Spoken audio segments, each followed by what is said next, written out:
E a Bafafá TV está hoje aqui com o ator, arte educador, produtor cultural, pesquisador Tony Rodrigues.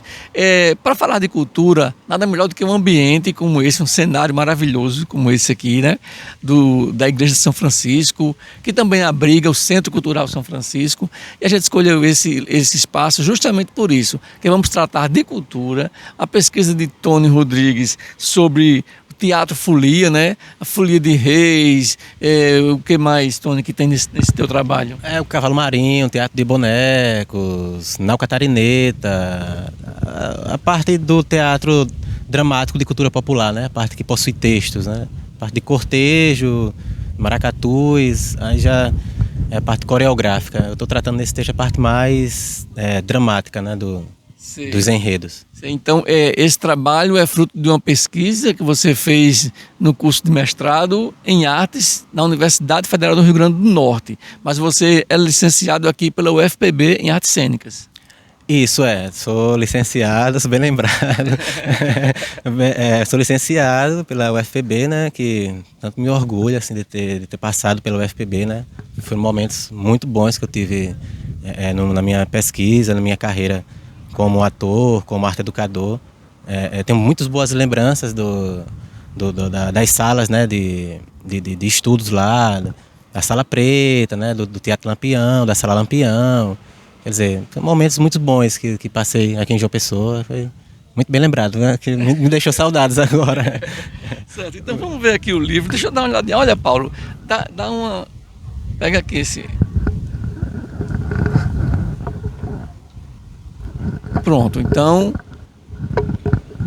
Teatro Folia, Tony Rodrigues, você falou aí da UFPB, o que é que você traz da UFPB, do teu dia a dia ali no Centro de Artes, daqueles bonecos do Centro de Artes que a gente pagou aquelas disciplinas, para esse livro, para essa pesquisa? Sim, o dia a dia ali foi, porque assim, quando eu vim para Paraíba, né, eu vim com aquela vontade, eu tava com aquele momento, e até hoje a gente sempre tem essa vontade, né, de produzir, mas assim, eu tava iniciando todo aquele processo, que tudo para mim era uma grande manifestação de imaginários, de ilusões, coisas muito... Daí essa reflexão, aquelas lembranças, tudo que eu pude estudar ali, com as pessoas que eu pude conviver, né, tudo para mim ali era tudo novo, era tudo um primeiro momento de ações, de estudos. Foram uma base, né? Formou uma base nesse meu trabalho, até porque os pesquisadores que a gente tinham lá na universidade, né? Breno, né? Professor Florismar, quer dizer, são todos da cultura popular também. Isso fortaleceu esse meu conjunto de ideias, né, de ter essa base na nossa raiz popular, né, que a gente não pode distanciar, né, das nossas... Certo. Então, aí você, voltando um pouco mais da tua história, você é de Juripiranga e você tem na sua raiz essa coisa da folia de rua mesmo, lá naquela região. Foi a partir daí que surgiu seu interesse por esse trabalho? Assim... a gente lá na Juripiranga, a gente é uma cidade meio de fronteiras, né? Pernambuco e Paraíba, tudo junto. E desde a minha infância realmente eu convivi com os cavalos marinhos, né? Com o maracatu, que até hoje a gente encontra lá nos movimentos populares na região. E sendo que quando eu iniciei a fazer teatro, né? Que eu iniciei também bem jovem, assim, na escola, né? Eu estudava em uma escola de freiras alemães, né? Na congregação Maristela, em Pernambuco. E elas eram muito culturais, tinha teatro na escola, tinha salas de música, tinha ateliês de artes plásticas. E eu tinha todas essas aulas e como uma criança inquieta, você fica achando isso tudo muito encantador, né? Isso é muito encantador para um adolescente, Daí surgiu esse meu interesse pelo teatro.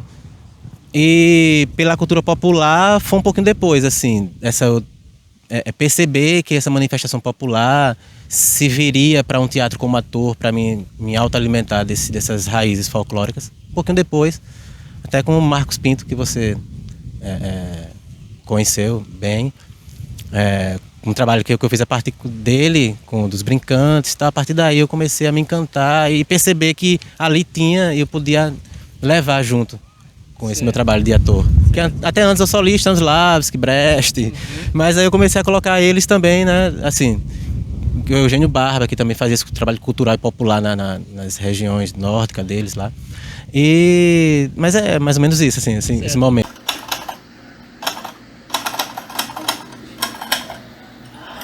Então você percebeu que aquela manifestação tão próxima de você, tão próxima do nosso dia a dia, ela poderia também ser utilizada no teatro, né? Isso. Trazer o cavalo marinho para o teatro. Isso, aí daí eu fiz um curso de ator na FUNESC também, de sentir essa necessidade, porque assim, na minha época, Augusto, tinha pouca gente que fazia teatro lá na minha cidade, sabe? Assim, não conhecia ninguém que fazia, eu tinha uma ideia de fazer teatro com os meus colegas para ensinar eles a fazer teatro, para eles fazerem teatro comigo. Assim, eu tinha essa ideia meio que ingênua, né? Que ideia ingênua de você ensinar para depois... daí eu senti essa necessidade e vi que isso era muito pedagógico. O teatro, depois de uma pesquisa mais aprofundada, eu percebi que o teatro, ele é pedagógico, ele é formativo. E isso não me se separou de mim, né? Assim, fui fazer outras pesquisas e tive que trabalhar também, eu sou arte educador, né? Mas o teatro sempre me acompanhando, assim, sempre momentos que eu faço trabalho com edital, para tentar montar alguns projetos novos. E o ator em si, você se autoalimenta. Você tem que estar no palco, claro, né? Mas você também, na pesquisa, a arte, ele ensina muito. E eu trago isso, assim, né? Desses momentos de lá. Certo. A gente está vendo aqui no livro, olha aqui, Paulo, o cavalo marinho da Paraíba, na década de 70, não é isso? E aqui embaixo, o cavalo marinho... Opa! A natureza aí também participando da nossa... O cavalo marinho da Paraíba em 2010. Essa imagem aqui abaixo. Você percebe que essa resistência, né, da cultura popular ao longo dos anos? Hoje, como é que está? Existem organismos, existem entidades que trabalham com isso para manter essa cultura viva?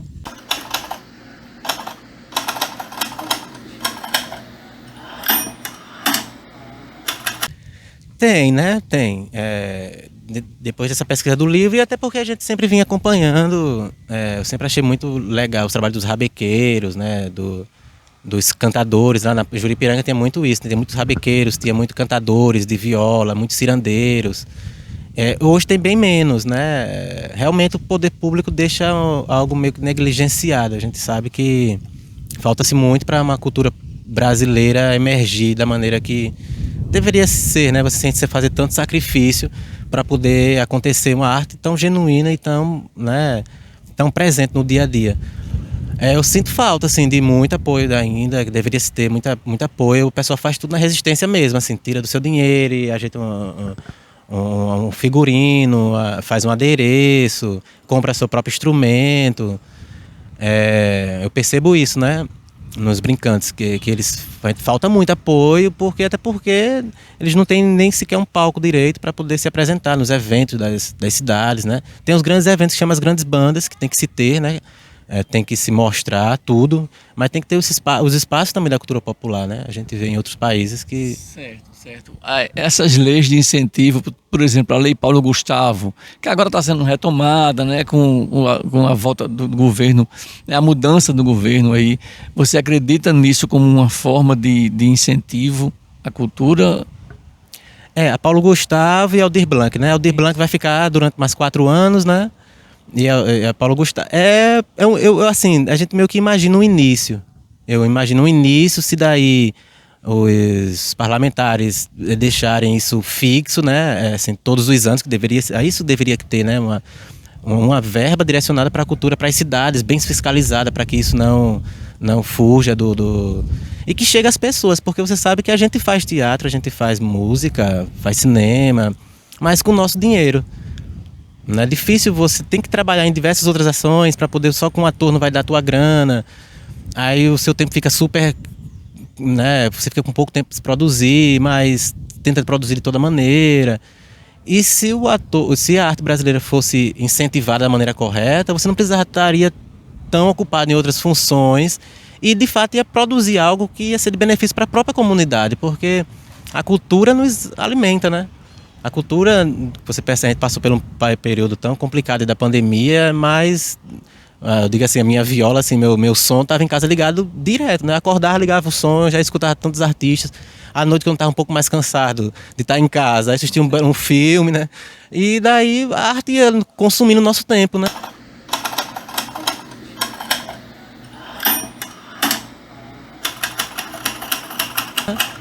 Foi nesse período que eu escrevi o livro também, assim, voltando pro livro.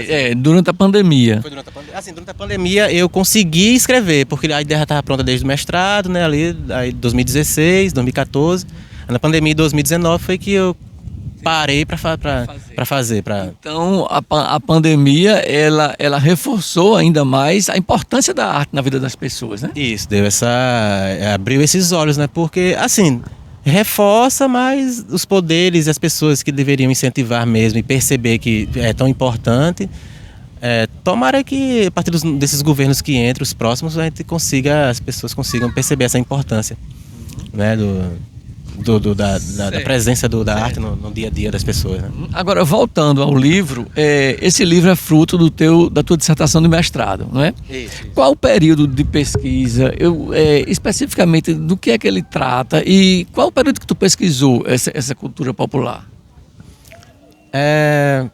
A pergunta é bem extensa, né?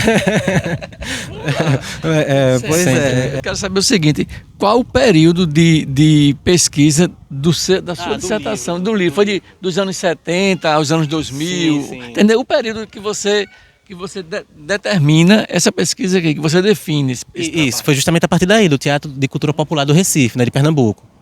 Né? Do Teatro de Cultura Popular, no movimento que existiu, no governo, um pouco no governo de Arraes, que os cantadores iam para o palco, teve tudo aí. E depois, essa própria pesquisa, eles ainda ensinavam Racine, mas depois de sair, depois de uns anos, eles começaram a fazer os autos de Natal dentro das comunidades, né? Começaram a utilizar a própria brincadeira no teatro, com as técnicas do ator.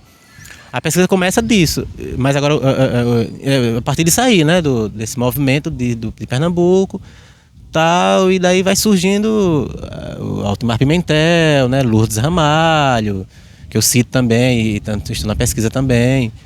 O Altimar Pimentel também foi muito importante, porque ele conseguiu fazer com que eu percebesse o mais profundo disso tudo, né? Porque o teatro de cultura popular é o teatro histriônico, o teatro de cortejo, o teatro dramático, que é justamente o que eu pesquiso, né? E o histriônico, eu falei isso. São esses quatro, né?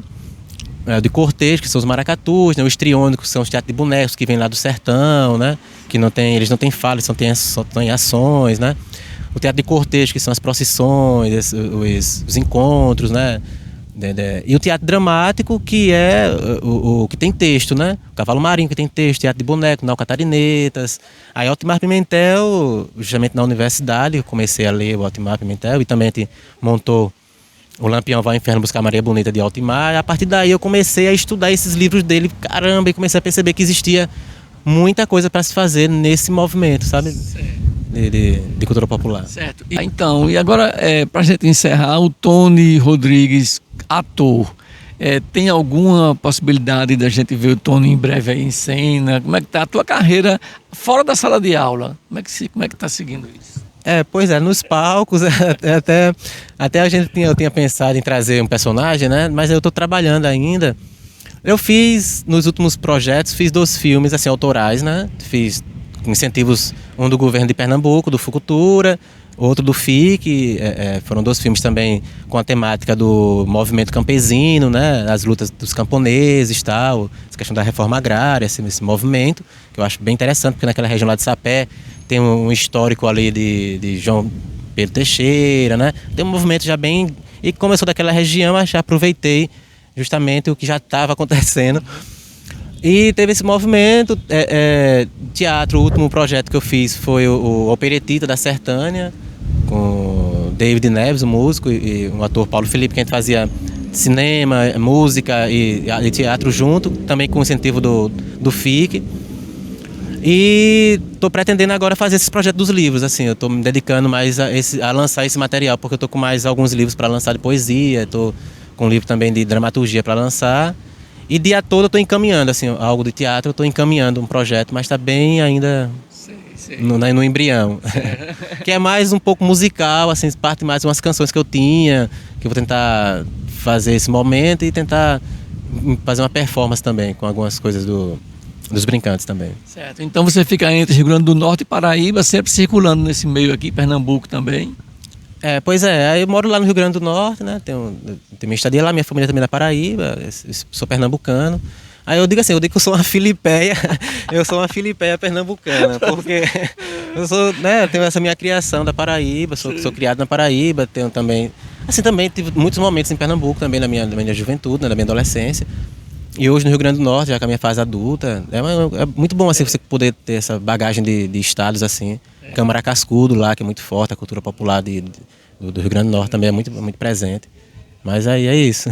Então tá, um nordestino aí que não pode dizer de jeito nenhum que não é nordestino esse. Esse aí é Paraíba, Pernambuco, Rio Grande do Norte, tudo junto, misturado. E aí dá o quê? Dá o Teatro Folia. Não é isso, Tony?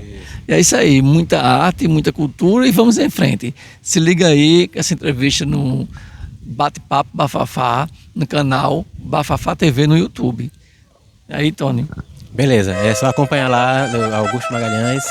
Valeu, obrigado, muito obrigado, Augusto. Valeu. Obrigado a você.